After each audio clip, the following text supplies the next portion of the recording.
Violence was about to erupt at the PDP Secretariat in Abuja yesterday, but the PDP was able to put everything under control. The two national secretaries, or should I say the two people laying claim to the national secretary position, decided that they were going to show up at the Secretariat and resume duties at the same time. And we all know that it's not possible for you to have two national secretaries at the same time. Before we delve right into the details of today's news, if this is your first time here or you have not subscribed to this channel, what are you doing? Please support this channel by clicking on the subscribe button down below. Give this video a massive thumbs up. Also leave your opinions in the comments section below as well. The Board of Trustees of the People's Democratic Party played a crucial role in preventing a potentially violent confrontation between two claimants to the party's national secretary position at its headquarters, Wadata Plaza, Abuja, on Monday. Despite a court ruling affirming Sunday Ude Okoye as a legitimate PDP national secretary, Samuel Anyanwu, who had previously held the position, resumed work at the party headquarters, citing a pending appeal and stay of execution. Anyanwu's return to the Secretariat threatened to escalate tensions as both he and Ude Okoye were reportedly determined to assert their authority over the position. The crisis stemmed from a 2023 decision by the Southeast PDP to nominate Ude Okoye for the position after Anyanwu emerged as the party's governorship candidate for Imo State. The appeal court in Enugu affirmed Ude Okoye as the national secretary, a ruling that Anyanwu has challenged in the Supreme Court. Amid the unfolding drama, security forces, including police and Department of State Security personnel, were deployed to the PDP headquarters to prevent a breakdown of law and order. An anonymous member of the PDP National Working Committee revealed that the BoT, along with the PDP Governors Forum and other senior party leaders, intervened to diffuse the situation. According to the source, what the PDP survived could have been catastrophic. Some individuals wanted the crisis to escalate into physical confrontations, giving the police a reason to shut down the Secretariat. This would have created a vacuum and brought time for ulterior motives. Fortunately, the BoT and Governors Forum intervened. They advised Anyanwu to respect the Enugu court judgment and urged Ude Okoye to stay away from Wadata Plaza to avoid a clash. This swift action by the party leadership prevented what could have been a major embarrassment. Despite the interventions, Anyanwu insisted he remains the national secretary until the Supreme Court rules on the appeal. Speaking to journalists at the PDP headquarters, he stated, "I have appealed the Enugu court judgment and filed for a stay of execution. Until these matters are resolved, I remain the national secretary."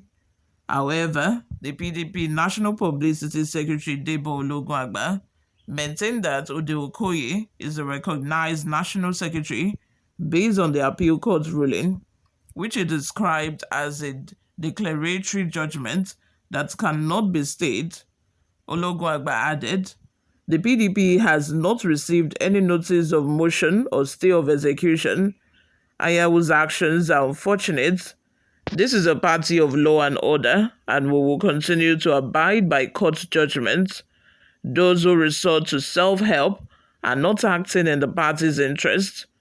He also hinted at external interference in the crisis, alleging that some party members may be collaborating with the ruling All Progressive Congress to destabilize the PDP. "The hand of a third force is evident in this matter," Ologunagba said. "The APC's failures are driving some people to create confusion within our ranks, but as a law-abiding party, we will remain focused and united.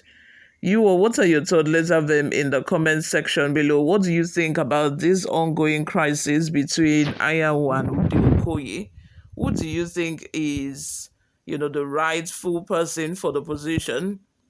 Let me know what your thoughts are in the comment section. But before we go, let's take a look at some of the reactions we got online. Kletu says, this Anyanwu that destroyed the party in Imo State, how can you vacate office to contest the governorship election only to return because you failed? He didn't even make out time to pursue his case at the tribunal because his mind was to return to continue to chop. How greedy in destroying the party, selfish and greed.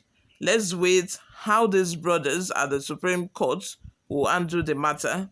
I wish the country has impartial judiciary. Aaron Uchenna says the APC is using security agencies like the DSS and police to provide security for Anyanwu to resume office in disregard for the appeal court's judgment. Otherwise, how can he be allowed to access the Secretariat complex, knowing fully well that he has been sacked, if not for assurances he may have gotten from unseen forces in government? Another person says, Anyanwu is always a failure. Paul Okonta says, Anyanwu should go and begin a plan ahead so that his party in Imo State can nominate him again as a governorship candidate in future elections in Imo State. He should not sow bad blood in any way against himself. I wish that is an advice he's going to take, because to him, he feels like if he's not in the PDP Secretariat in Abuja, how is he going to survive for the next 4 years before he can be able to get nominated? Or where is he going to get the form money from? There's this thing about, Africans. Once they get to a position, they would never want to leave, especially when they know that, they are getting substantial amounts of money from that position. They would not come out to say to you that, this is what I'm getting from that office, but it is obviously all about that. It's just fighting for survival. It's fighting to remain relevant in that office so that I can continue chopping. Like somebody said in the comment section, Africans will never resign. I have not even heard one single person that was elected, an elected government officer who resigned in Nigeria. Never. They would never want to leave the place. They would never want to leave. Anyway, I'm very glad that the matter was, able to be handled amicably. You all, let's have your thoughts and opinions in the comment section. Thank you very much for always listening and watching. I will see you all in my next video. Bye for now.